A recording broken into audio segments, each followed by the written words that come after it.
दिल्ली के उत्तम नगर में होली के दिन हुई तरुण की हत्या का मामला अब पूरे देश में चर्चा का विषय बन गया है। एक मामूली विवाद ने इतनी भयावह शक्ल ले ली कि एक युवक की जान चली गई। घटना के बाद इलाके में तनाव बना हुआ है और पीड़ित परिवार लगातार न्याय की मांग कर रहा है। परिवार का कहना है कि तरुण को अकेले घेरकर बेरहमी से पीटा गया।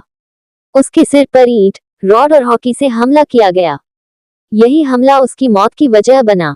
अब परिवार का गुस्सा और दर्द दोनों सामने आ रहे हैं, जिसके चलते हुए आगरा में भी खटीक समाज के लोगों में इस घटना को लेकर काफी रोष व्याप्त किया और संजय पल्ले स्थित शहीद स्मारक पर मोमबत्ती जलाकर मृतक को भावभीनी श्रद्धांजलि देते हुए कहा कि अगर दोषियों को कड़ी से कड़ी सजा नहीं दी गई तो पूरा खटीक समाज आगरा से दिल्ली के लिए कूच करेगा और जब तक तरुण के परिवार को इंसाफ नहीं मिल जाएगा तब तक वह सड़कों पर उतरकर आंदोलन करते रहेंगे। क्या नाम है?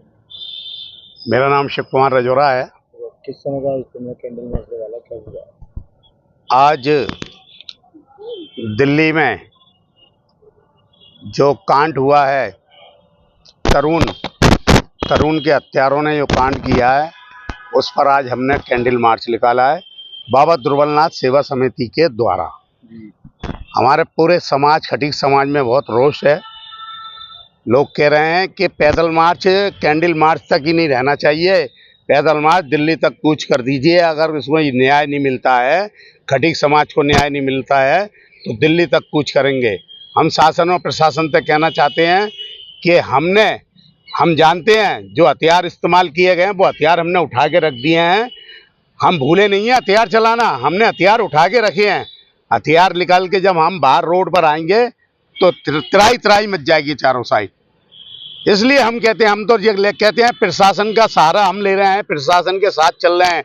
प्रशासन को सोचना चाहिए, माननीय मुख्यमंत्री जी को वहाँ पर पूरा संज्ञान में लेना चाहिए कि ये कैसे हो रहा है। थोड़े से ईंट पत्थर जड़ा के काम नहीं चलेगा। बाबा का जो बुलडोजर है उस तरीके से कांड होना चाहिए। बाबा का बुलडोजर जो चल रहा है उसी तरीके से काम होना चाहिए।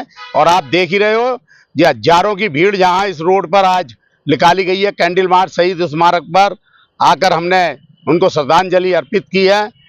और सभी मेरे साथियों के साथ में हो सकता है कि हम दिल्ली भी जाएं, बसों के द्वारा दिल्ली जाने का भी हमारा प्लानिंग चल रही है। हम मीटिंग करने वाले हैं और दिल्ली भी जाएंगे अगर ये कहानी सही नहीं बैठी तो। उनसे माफ़ी भी मांग ली थी लेकिन उनका दिमाग नहीं माना।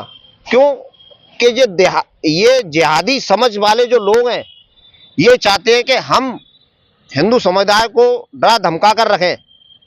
इसलिए अब तक जो होता हुआ आया है वो नहीं होगा। हमारा शासन, प्रशासन और भारत सरकार गृह मंत्रालय से अनुरोध है कि वो इन जिहादी तत्वों को पूरी तरीके से कुचले। अगर शासन प्रशासन नहीं कुचलता है तो हमारा समाज, ये बात केवल खटीक समाज की नहीं है, ये पूरे हिंदू समाज की बात है।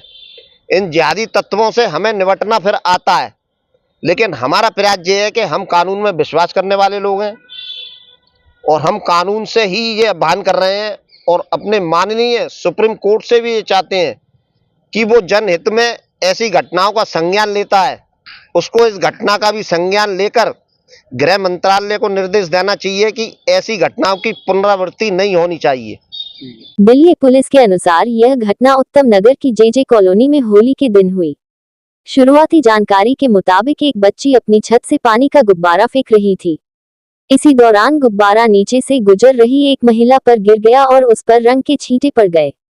इसी बात को लेकर विवाद शुरू हुआ और कुछ ही देर में मामला हिंसक झड़प में बदल गया।